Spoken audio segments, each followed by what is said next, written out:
মাহবুল হাসান ভূঁইয়া পিঙ্কু যে বিষয়টা কথা বলি যে একেবারে বিএনপি কনফিডেন্ট যে বিএনপি ক্ষমতায় আসবে। প্রশ্ন হলো এবারের নির্বাচনে ভোটের সংখ্যা যদি দেখেন, নারী ভোট এবং ইয়াং যে ভোট, এই দুইটাতে কিন্তু অনেক বেশি বড় ধরনের একটা পরিবর্তন আমরা লক্ষ্য করছি। প্রশ্ন হলো যে বিএনপি গেল 17 বছরে ওইভাবে সংগঠন করতে পারে নাই। যুবক এবং তরুণদের মধ্যে বিএনপির অংশগ্রহণ অনেক কম, যার প্রতিফলন আমরা দেখতে পাচ্ছি বিভিন্ন বিশ্ববিদ্যালয়গুলোতে। সাথে নারীদের ভেতরে বিএনপির কাজ কীরকম, তারপরও বিএনপি কনফিডেন্ট কেন, এক। আর দুই নম্বর সবচেয়ে বড় প্রশ্ন যে বিএনপির ভারপ্রাপ্ত চেয়ারম্যান তিনি এখন পর্যন্ত দেশে আসেন নাই, এটা কি বিএনপির আগামী নির্বাচনে কোনো প্রভাব ফেলতে পারে? বিএনপির এই কনফিডেন্স এবং বাস্তবতা যে জরিপ কিংবা বাস্তবতা যে দৃশ্যমান একটা আওয়াজ যে বিএনপিকে আমরা ভোট দিব, কি বিএনপি ক্ষমতায় আসবে, এই জিনিসটা একদিনে তৈরি হয় নাই।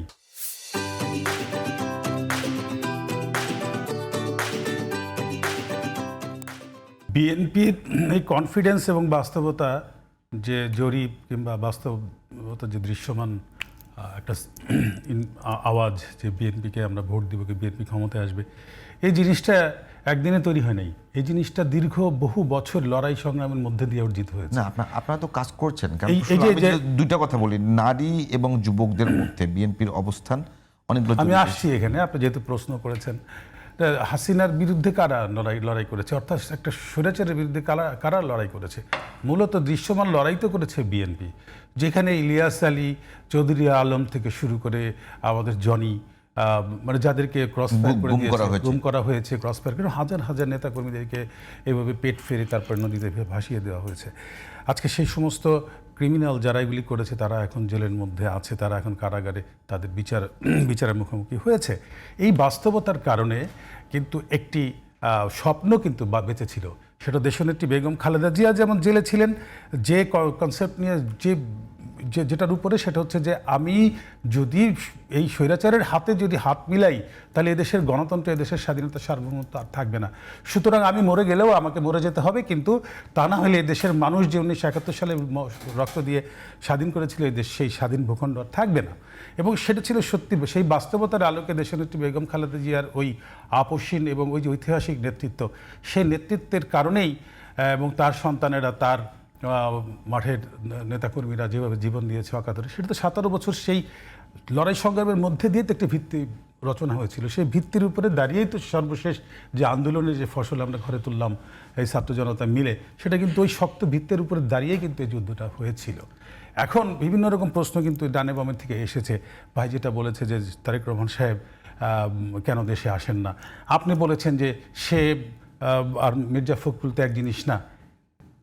আমি আমার সহ-আলোচক মুরব্বীকে বলবো যে তারেক রহমান সাহেব কার সন্তান? তারেক রহমান সাহেব হচ্ছে এই দেশের, যার নামের উপরে এই দেশের একটা পার্ট হয়ে গেল, সেটা হচ্ছে যে মুক্তিযুদ্ধের, মহান মুক্তিযুদ্ধের ঘোষক এবং সম্মুখ সমরের যুদ্ধের নেতৃত্ব দেওয়া, বাস্তব নেতৃত্ব দেওয়া শহীদ রাষ্ট্রপতি জিয়াউর রহমানের সন্তান। যে জিয়াউর রহমান মৃত্যুর পরেও তার একটা ভাঙা সুটকেসের কথা আজও ইতিহাসে মানুষের কানে বাজে এবং ইতিহাস যেটাকে সাক্ষ্য দেয়।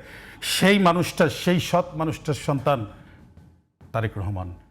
তিনবারের প্রধানমন্ত্রী, বাংলাদেশের অবিস্মরণীয় নেতৃত্বের নেত্রী, সেটা হচ্ছে মানুষ যাকে ভালোবেসে এখনও যার মৃত্যুর খবর মানে শুনতে চায় না মানুষ, সেই মানুষটা দেশনেত্রী বেগম খালেদা জিয়ার সন্তান। একটি সন্তান বেঁচে আছে, আর একটি সন্তানকে তো এই ফ্যাসিস্ট তো মেরেই ফেললো।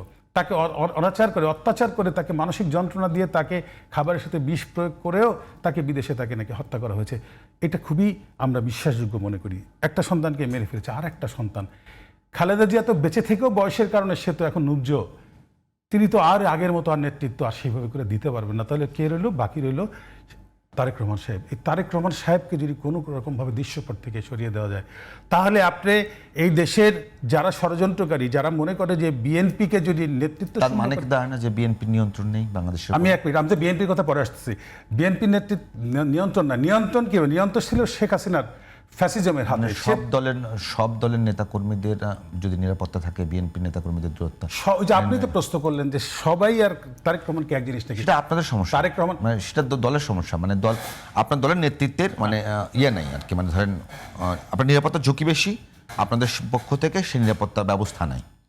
এরকম হতে পারে না? এই যে একটু আগে তো কথাবার্তা হচ্ছিল যে মব সন্ত্রাস এখনো শেষ হয় নাই এবং নির্বাচনটা একটা রিস্কের মধ্যে যাচ্ছে নির্বাচনের দিন পর্যন্ত। মব সন্ত্রাসে বিএনপি কোন নেতা মারা গেছে?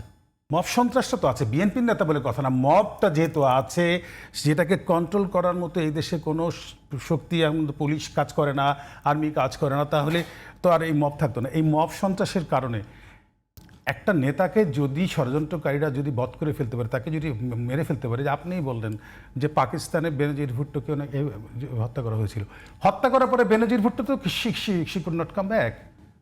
এটা হয় না পৃথিবীতে, there is no any backdoor. Pinku ভাই, আমরা আলোচনায় যদি ঠিক আছে, আসি, হ্যাঁ। আমরা আলোচনায় যদি আসি যে অ্যাক্টিং চেয়ারম্যান দেশে আসবেন না, বিএনপি চেয়ারপারসন এই সময় খুবই সংকটাপন্ন, তার শারীরিক অবস্থা খুবই খারাপ। হ্যাঁ। তো এখন প্রশ্ন হলো এইটা আপনাদের নির্বাচনে কোনো প্রভাব ফেলবে কিনা? এক নাম্বার, আমি সাথে যদি যুক্ত করি যে আপনাদের জোটের মধ্যে সমস্যা আছে, আপনাদের যে প্রার্থী বাছাইয়ের ক্ষেত্রে আপনারা যে মনোনয়ন দিয়েছেন, এখন পর্যন্ত আপনাদের প্রতিপক্ষ জামায়াত ইসলামী, তাদের একটা মনোনয়নে হয়তো ওই রকম কোনো বিক্ষোভ হয়নি, আপনাদের 62টা মনোনয়ন বিক্ষোভ হয়েছে। তো এখন প্রশ্ন হলো, বিএনপির ভোট কি এত বেশি যে এতগুলো মাইনাস পয়েন্ট, যেখানে বিএনপির প্রধান নেতা দেশের বাইরে, বিএনপির মানে চেয়ারপারসন তিনি হাসপাতালে, বিএনপির জোটের মধ্যে সমস্যা, বিএনপির প্রার্থীদের মধ্যে সমস্যা, এত বেশি ভোট বিএনপির যে এতগুলো মাইনাস পয়েন্ট হওয়ার পরেও বিএনপি পাস করবে? এত বড় একটা রাজনৈতিক দল, আমাদের অনেক নেতা, সিনিয়র নেতার অনেক সময় অনেক কথা বলে ফেলেন, মুখ ফসকে বের হয়ে যায়, একেবারে সঙ্গত কারণেই বের হয়। এত বড় একটা রাজনৈতিক দল, সেই রাজনৈতিক দলের মধ্যে ভালো মন্দ চাওয়ার পাওয়ার মধ্যে একটা মানে থাকবে, অরাজকতা থাকতেই পারে। কিন্তু আপনি দেখেন যে যাদেরকে দেশনেত্রী বেগম খালেদা জিয়া যাদেরকে কাঁধে করে টেনে নিয়ে আসছে 90 থেকে এই পর্যন্ত, সেই জামাত ইসলামের কিন্তু তাদের মাত্র 3টি আসন ছিল, ব্যক্তিগত আসন। সেখান থেকে তারা পরগাছার মতো বেগম খালেদা জিয়ার কাঁধে চড়ে তারপর এই দেশকে কিন্তু, এই যে তারা যে বলে যে বিএনপি শাসন আমলে বিএনপি দেশ চালাইতে পারে নাই, এই শাসনে তারা তো অংশ ছিল। দেশনেত্রী বেগম খালেদা জিয়া তাদেরকে নেতৃত্ব দিয়েছিল, তাদেরকে মন্ত্রী করেছিল, এবং ওই সময় তারা ছোট্ট একটি গোষ্ঠী রাজনৈতিক সংগঠন, তাদের একটা গোল আছে যেটা 1971 সালে তারা প্রমাণ করেছে যে এই দেশের স্বাধীনতা তারা চায় না, এবং তারা চায় না, তারা পাকিস্তানপন্থী, পরিষ্কার পাকিস্তানপন্থী। এই পাকিস্তানকে আবার সেই ঐতিহাসিকভাবে এই প্ল্যাটফর্মে, এই মাটিতে তারা আবার এস্টাবলিশ করতে চায়। তারা এখন যেরকম ভণ্ডামি করুক, যেরকম সত্যি মিথ্যা যাই আশ্রয় নেক না কেন, যতই হিন্দু বৌদ্ধ খ্রিস্টানকে তারা কাদের উপর বেস করে ওরা বেড়ে উঠলো?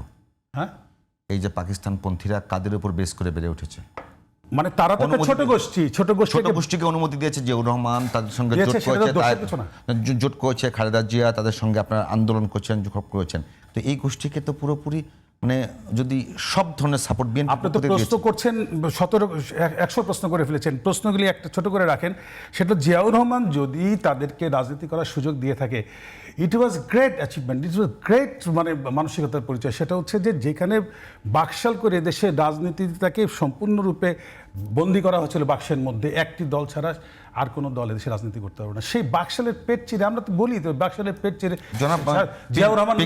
আমার কাছে মনে আলোচনা আগাবে না, আমার কাছে মনে হচ্ছে যে বিষয়গুলো আমি একটু সহজভাবে বলি যদি, তো জামায়াতে ইসলাম এবং বিএনপির সম্পর্ক নিয়ে আলোচনা করা যাবে। আমি বলছি যে বিএনপির নির্বাচনী জোট যে এখন পর্যন্ত যারা আছে, জোট বলতে সমমনা দলগুলো যেগুলো ছিল, আপনারা একসঙ্গে যুগপৎ আন্দোলন করেছেন, তাদের মধ্যে আপনাদের সমস্যা, এর মধ্যে তাদের পক্ষ থেকে অনেক মানে একদম খুব কড়া ভাষার সমালোচনা করেছেন যে বিএনপির পক্ষ থেকে তাদের সঙ্গে কোনোভাবে যোগাযোগ করা হচ্ছে না, তাদেরকে সম্মানিত করা হচ্ছে না, তাদের অনেকে এখান থেকে বেরিয়ে যাওয়ার চিন্তাভাবনা করছে, 2-1 বেরিয়ে গেছেন। আমি যদি মনে করি প্রার্থী দিয়েছেন, প্রার্থীতে 62টা জায়গায় বিক্ষোভ হয়েছে। তো এতগুলো মাইনাস হওয়ার পরেও বিএনপি কি কোনো কারণে নিজেকে খরগোশ মনে করছে যে কচ্ছপের সঙ্গে তাদের একটা কম্পিটিশন হচ্ছে, যে বেলা শেষে দৌড় দেবে? হ্যাঁ, একসাথে যুগপৎ আন্দোলন যারা করেছে, তারা যদি এককভাবে একজনেরও একটা দল যদি থেকে থাকে, আমি মনে করি তারা তো বিএনপির সাথে ছিল। তাদেরকে আমার দল দেশনায়ক তারেক রহমান অবশ্যই তাদের মূল্যায়নের জায়গাটা নিয়ে অবশ্যই ভাবছেন।